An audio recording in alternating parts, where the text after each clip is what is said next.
Hello and welcome to Shikshaism.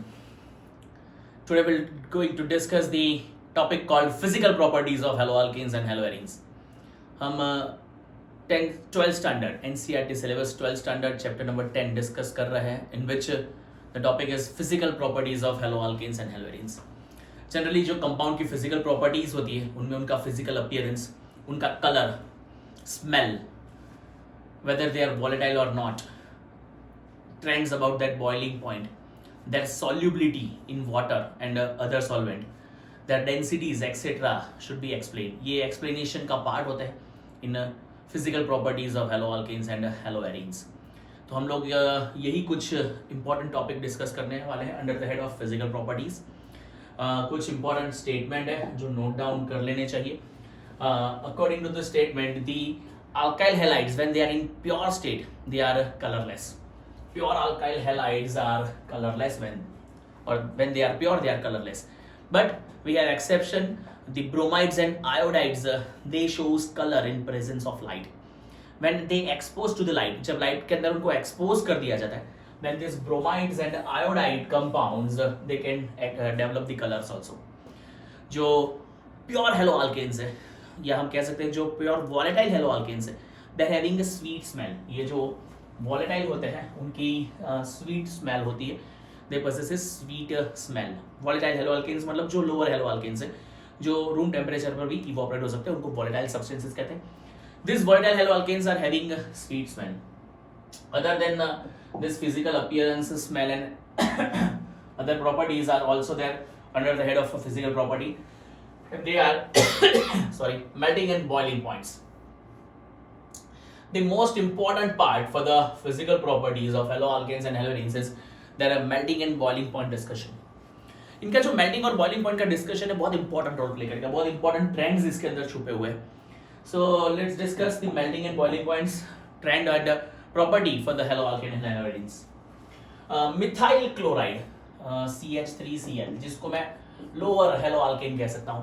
Methyl bromide CH3Br, methyl bromide we have. Ethyl chloride C2H5Cl and some chlorofluoromethanes. They are gaseous at room temperature. ये statement का कहने का मतलब है जो lower haloalkanes है, lower haloalkanes generally possesses 1-2 carbon atoms. They are in a gaseous state. वो gaseous state में. Higher than those मतलब 3 से ज़्यादा कार्बन वाले जो haloalkanes है, ब्यूटेन, ब्यूटाइल, पेंटाइल ऑनवर्ड्स, ये सभी जो है ये या तो लिक्विड स्टेट में होंगे या तो सॉलिड स्टेट में. The higher members are liquid और सॉलिड. ये जो पॉइंट है उसको आप ये तरीके से लिख सकते हो. The lower members of haloalkanes are in a gaseous state while the higher members containing more than 3 or 4 carbon atoms they are in a solid or a liquid state. We have already learned the molecular organic halogen compounds are generally polar. Carbon halogen bond जो है वो polar होता है, polar in nature.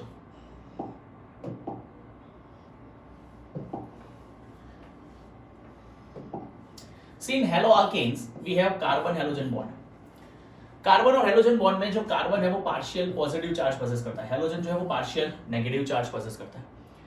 Bonding electron pair जो है it is more attracted towards halogen because of a higher electronegativity of halogen compared to that of carbon. And because of this, the carbon halogen bond is polar in nature. Because of this polarity, they have higher intermolecular force. Intermolecular force. Higher intermolecular force का मतलब ये है कि दो chloromethane के बीच में जो force of attraction होगा, force of attraction between these two chloromethane, it is higher than that of two methane molecules. Corresponding alkanes की कंपैरिजन में, करस्पॉन्डिंग अल्केन्स, मीथेन जो है वो अल्केन है, दो मीथेन मॉलिक्यूल के बीच में जो वॉन्डरवाल्स फोर्स ऑफ अट्रैक्शन है, इंटरमॉलिक्यूलर फोर्स ऑफ अट्रैक्शन की बात कर रहा हूं मैं. ये जो वॉन्डरवाल्स फोर्स ऑफ अट्रैक्शन है वो दो मीथेन मॉलिक्यूल की कंपैरिजन में क्लोरोमीथेन के बीच में ज्यादा होगा because chloromethanes are polar in nature. So they have polar interaction between them and because of the higher polar interaction the boiling points,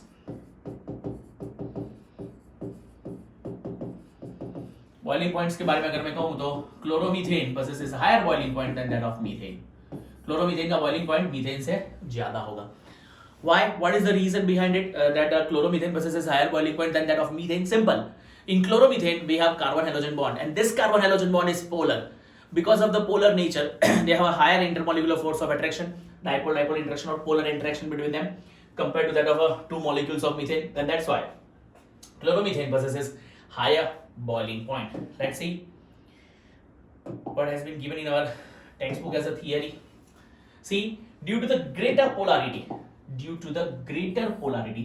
as well as higher molecular masses compared to that of a parent hydrocarbon, the intermolecular force of attraction, which is called dipole-dipole van der Waals attraction, are stronger in halo derivatives, and that's why boiling points of chloride, bromide and iodides are considerably higher than those of hydrocarbon of comparable molar masses.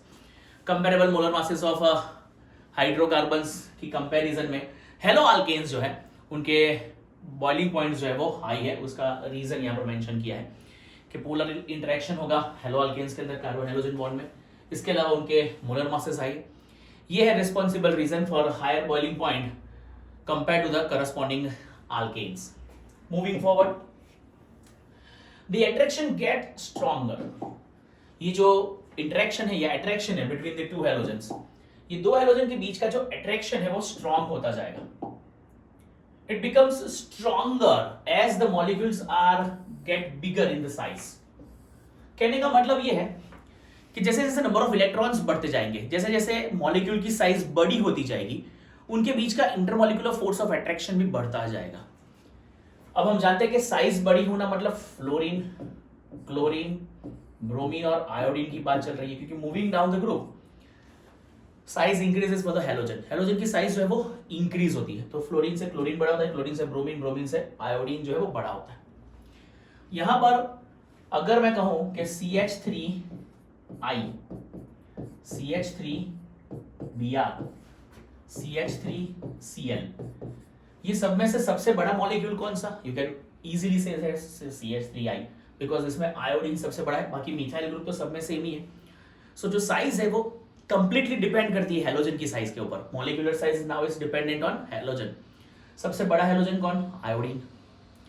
Iodine की size सबसे बड़ी मतलब molecule सबसे बड़ा. अब एक statement यहां पर लिखा है, द अट्रैक्शन गेट्स स्ट्रॉन्गर. जो इंटरमॉलिक्यूलर फोर्स ऑफ अट्रैक्शन है, it becomes stronger as the molecule gets bigger in size. जैसे जैसे मॉलिक्यूल बड़ा होता जाएगा, इंटरमॉलिक्यूलर फोर्स ऑफ अट्रैक्शन बढ़ता जाएगा. The pattern of variation of boiling points of a different halides depicted in figure 10.1 for the same alkyl group. For the same alkyl group, alkyl group सब में same है, देख सकते हो, लेकिन halogen iodine, bromine, chlorine और fluorine है. और हम कह सकते हैं कि आयोडीन का बॉइलिंग पॉइंट सबसे हाई होगा. अगर हम same alkyl group containing halide compound के बॉइलिंग पॉइंट को कंपेयर कर रहे हैं, तो boiling point of iodide compounds आप देख सकते हो ग्राफ में हर जगह. ये आयोडाइड येलो कलर जो है ना, it belongs to iodide compound. तो आयोडाइड कंपाउंड के बॉइलिंग पॉइंट जो है वो हमेशा हाईएस्ट रहते हैं, क्योंकि यहाँ पर बॉइलिंग पॉइंट जो है वो इंटरमॉलिक्यूलर फोर्स पर डिपेंड करता है, और इंटरमॉलिक्यूलर फोर्स जो है वो साइज पर डिपेंड करता है. जितनी बड़ी साइज होगी, मॉलिक्यूलर साइज जितनी बड़ी, उतना इंटरमॉलिक्यूलर फोर्स ऑफ अट्रैक्शन ज्यादा. इंटरमॉलिक्यूलर फोर्स ऑफ अट्रैक्शन ज्यादा तो बॉइलिंग पॉइंट भी ज्यादा. तो ये था boiling point trend for a same alkyl group containing halogen. यहाँ पर हैलोजन को चेंज किया था हमने, अल्काइल ग्रुप सेम थे. Now we have another trend in boiling point. यहाँ पर बॉइलिंग पॉइंट का एक और ट्रेंड है. कहते हैं कि आइसोमेरिक हेलो अल्केन्स जो होते हैं, isomeric halo alkanes, isomeric those which are having same molecular formula. ये आइसोमेरिक हेलो अल्केन्स के अंदर while moving from primary to secondary, secondary to tertiary, boiling point decreases gradually.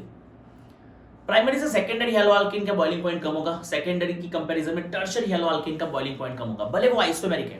Isomeric मतलब same molecular mass है, same molecular formula है, still their boiling point are different. Let's see how. For isomeric haloalkanes, for isomeric haloalkanes मैं एक compound ले रहा हूं, CH3, CH2, CH2, CH2, Cl. ये है 1 क्लोरो ब्यूटेन. अग्री? 1 क्लोरोब्यूटेन. एक और स्ट्रक्चर बना रहे हैं.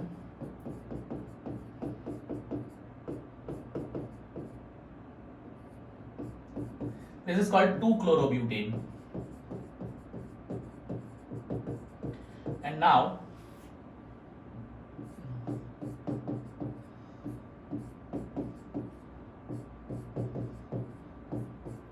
it is 2-methyl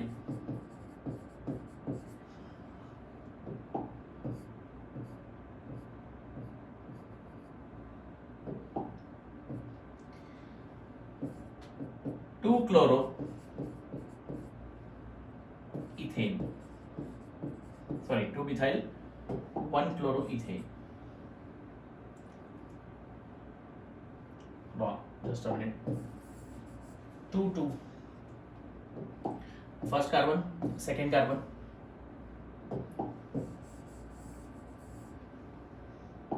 Nomenclature is